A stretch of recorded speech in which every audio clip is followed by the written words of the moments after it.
MCD चुनाव लगातार voting चल रही है और हमारी खास कवरेज भी लगातार जारी है। दो तस्वीरें आपको दिखाते हैं क्योंकि दिल्ली आज अपने स्थानीय प्रतिनिधियों को चुन रहा है। सुबह 8 बजे से दिल्ली के तीनों एमसीडी के लिए वोटिंग हो रही है, वोट डाले जा रहे हैं। दिल्ली के उपराज्यपाल अनिल बैजल ने ग्रेटर कैलाश 2 के पोलिंग बूथ के जाकर के वोट डाला। अपनी पत्नी के साथ वो पहुंचे। एलजी ने दिल्ली से बड़ी संख्या में वोटर्स को कहा कि बाहर आकर के अपना वोट कास्ट करें। वहीं दिल्ली के उप मुख्यमंत्री मनीष सिसोदिया पांडव नगर में एक बूथ पर वोट डालने पहुंचे।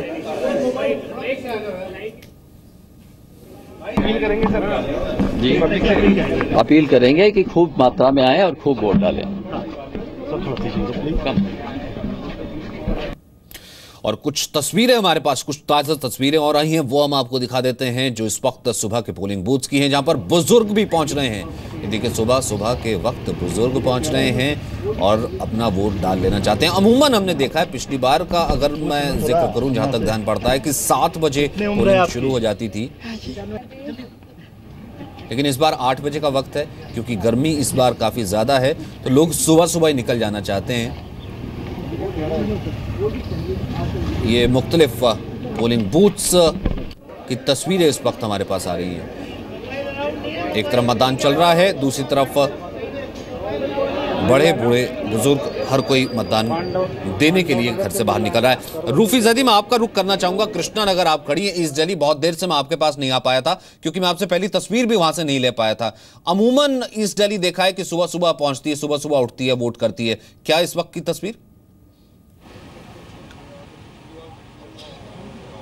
बिल्कुल सचिन, इस वक्त की जो मैं आपको तस्वीर दिखाऊंगी, यहाँ पर हमारे साथ धाकड़ वोटर हैं और ये जो धाकड़ वोटर हैं ये हैं सीनियर सिटीजन। सुबह जैसे ही वोटिंग शुरू हुई तमाम जो सीनियर सिटीजन थे वो अपने घर से बाहर निकल कर आए और साथ ही साथ वो बाकी लोगों से भी अपील कर रहे हैं कि वो अपने घर से बाहर निकलें और पहले मतदान करें, उसके बाद ही कुछ काम करें।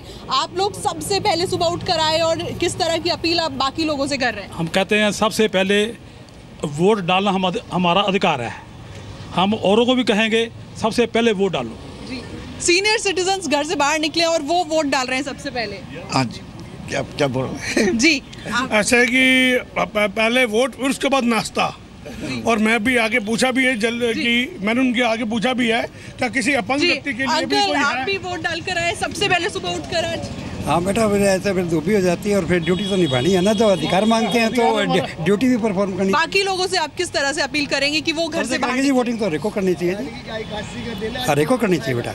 तो सचिन, यहाँ की जो तस्वीर है, यहाँ का जो धाकड़ वोटर है उसमें एक बड़ी संख्या सीनियर सिटीजन्स की है और वो लोग ये कह रहे हैं कि जब हम अधिकारों की बात करते हैं, जब हम ये कहते हैं कि हमें ये चाहिए, तो सबसे पहले राज्य के चुनाव हो या केंद्र चुनाव हो तो इस तरह की तस्वीरें आती हैं। और दूसरी तरफ हम एक तस्वीर दिखा रहे थे, मैं साथ ही ये मेंशन कर देना चाहूंगा क्योंकि दर्शक जो उस वक्त रूफी आपको सुन रहे थे और तस्वीर को देख रहे थे, मैं जरा बता दूं, अरविंदर सिंह लवली जो कि नए बीजेपी में शामिल हुए हैं, वरिष्ठ कांग्रेसी नेता हुआ करते थे, वो भी वोट कास्ट करने के लिए पहुंचे। निनाद, संक्षिप्त में आप अपना पॉइंट रखना चाह रहे थे। एक तरफ ये कि ये नहीं है कि सिर्फ इन चुनावों में एक और खास डिफरेंस ये देखा है कि सिर्फ लोकल बॉडी चुनावों वाली बात नहीं है। पहले लोग इग्नोर कर दिया करते थे, अरे यार कौन कमेटी का चुनाव है, नहीं जाना। इस बार लोग कमेटी का चुनाव है, नहीं मेरे घर की सफाई का चुनाव है तो मैं जा रहा हूं। ये जागरूकता है, जागरूक हुआ है वोटर। पर जागरूकता के साथ उससे पहले आपने एक पॉइंट किया था कि बीजेपी ने सारे अपने पुराने जो एमएलए थे उन्हें हटा दिया है और एकदम नया सेट लाए हैं। ये उन्होंने गुजरात में भी एक्सपेरिमेंट एक बार वो कर चुके हैं लोकल बॉडीज में और वो जीते थे वहां पे। मुझे लगता है कि एंटी इंक्यूबेंसी को हटाने के लिए ये एक बड़ा ज़रूरी कदम उन्होंने उठाया है और एक करेजियस कदम है क्योंकि काफ़ी लोगों ने रिबेल भी किया है और वो अपने बीजेपी के खिलाफ भी लड़ रहे हैं। पर मुझे लगता है कि सबसे अहम बात यहाँ दिल्ली में ये है कि 25,000 करोड़ का जो बजट है उसका वापस पैसा आ नहीं रहा है। मतलब अच्छी तरह वो खर्च नहीं हो रहा है। 25,000 करोड़ कम पैसे नहीं होते, पैसे बहुत हैं। तो मुझे लगता है कि लोग ये अब समझ गए हैं कि बजट है लेकिन उसका जो लेकिन स्पेंड भी नहीं हो रहा। अगर स्पेंड नहीं हो रहा है तो वो फिर कहाँ रहा है? तो अगर उसी तरीके से वो कह रहे थे कि हमें तो तनख्वाहें तक नहीं मिली है एमसीडी में और इस तरीके से मारोमार चलती रही थी और लोगों को इसका खामियाजा अपने घर, गली, सड़क पर गंदगी को देख करके देखने को मिला था। तो ऐसे में लोग इसी का ही सवाल पूछ रहे थे।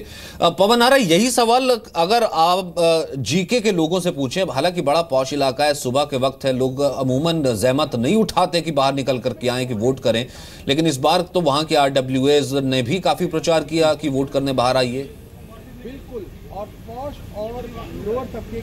जी बिल्कुल सचिन, आपको तस्वीर दिखानी बनती है। ये पोलिंग बूथ की तस्वीर है।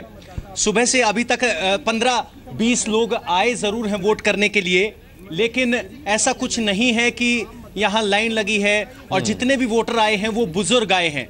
तो चिंता की बात यह है कि युवा वोटर अभी नहीं निकल के आया। हमने एक भी अंडर 35 या अंडर 40 वोटर नहीं देखा है। तो ये चिंता की बात जरूर है, बुजुर्ग निकल कर आ रहे हैं। और रही बात जीके की, ये पॉश इलाका है, यहाँ वोटिंग परसेंटेज कम रहता है, और खासकर जब एमसीडी के चुनाव हो तो देखना होगा कि किस तरह से वो परसेंटेज यहाँ पर रहता है। हालांकि यहाँ साफ सफाई को लेकर लोग सवाल तो बहुत उठाते हैं, बहस भी खूब होती है। जब चुनाव में प्रत्याशी वोट मांगने आते हैं तो उनसे सवाल भी पूछ लिए जाते हैं, लेकिन वोट यहाँ थोड़ा ढीला रहता है। तो अब की बार वो ट्रेंड बदलेगा नहीं बदलेगा, इस पर नजर है। जी, वो ट्रेंड बदलेगा या नहीं बदलेगा, उस पर यहाँ पर नजर रहेगी।